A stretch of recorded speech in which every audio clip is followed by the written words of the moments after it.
Correction de l'exercice 54, page 192 du manuel Myriade de 5e. Rappel de l'énoncé. On vous demande de trouver la mesure de 3 angles. Pour la première question, je vais me placer dans le triangle ABD pour trouver la mesure de l'angle BDA. Je commence par mettre mes mots-clés. Pour la propriété, je vais prendre si j'ai un triangle, alors la somme de ces angles fait 180 degrés. Dans le on a, je vais mettre le nom du triangle. Je travaille dans le triangle ABD. Attention, je dois bien donner le nom du triangle dans lequel je travaille. Ma figure possède 3 triangles. Il faut donc que je dise dans lequel je suis.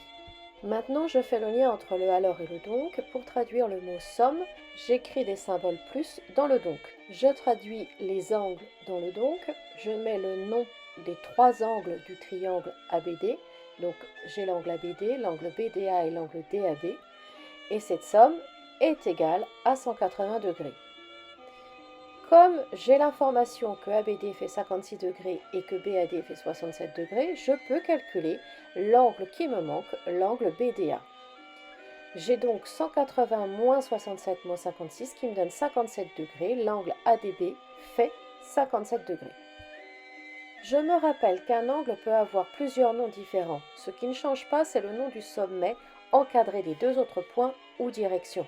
Dans ce qui précède, j'ai parlé de l'angle BDA et de l'angle ADB, c'est le même angle. Il est important de donner le nom de l'angle avec les 3 lettres. Si je dis uniquement l'angle A, je ne sais pas si je parle de l'angle BAC ou de l'angle BAD ou encore de l'angle DAC. Maintenant, je vais utiliser l'alignement des points BDC. BDC me forme un angle plat de 180 degrés. Je viens de découvrir la mesure de l'angle BDA, donc avec l'angle BDC et l'angle BDA, je vais pouvoir trouver la mesure de l'angle ADC. Mon point de départ est l'alignement des points, donc je précise que c'est parce que j'ai des points alignés que j'ai la somme des 2 angles qui me fait 180 degrés. Sans cet alignement, je n'aurai pas ce 180 degrés. Je dis que je peux donc calculer l'angle ADC.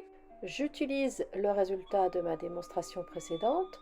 Je remplace BDA ou ABD comme vous voulez par sa valeur, 57, et ça me donne donc ADC égale 180 moins 57, ADC égale 123 degrés.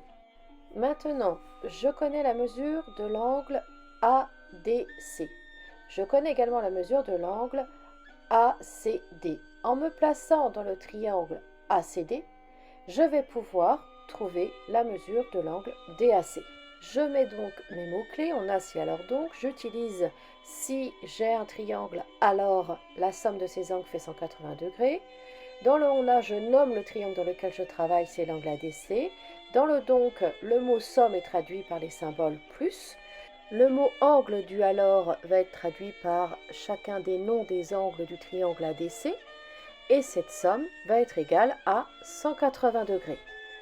Comme je connais la mesure de l'angle ADC et de l'angle ACD, je vais pouvoir calculer l'angle CAD. J'aurai l'angle CAD qui sera égal à 180 moins 123 moins 22. Donc l'angle CAD va faire 35 degrés.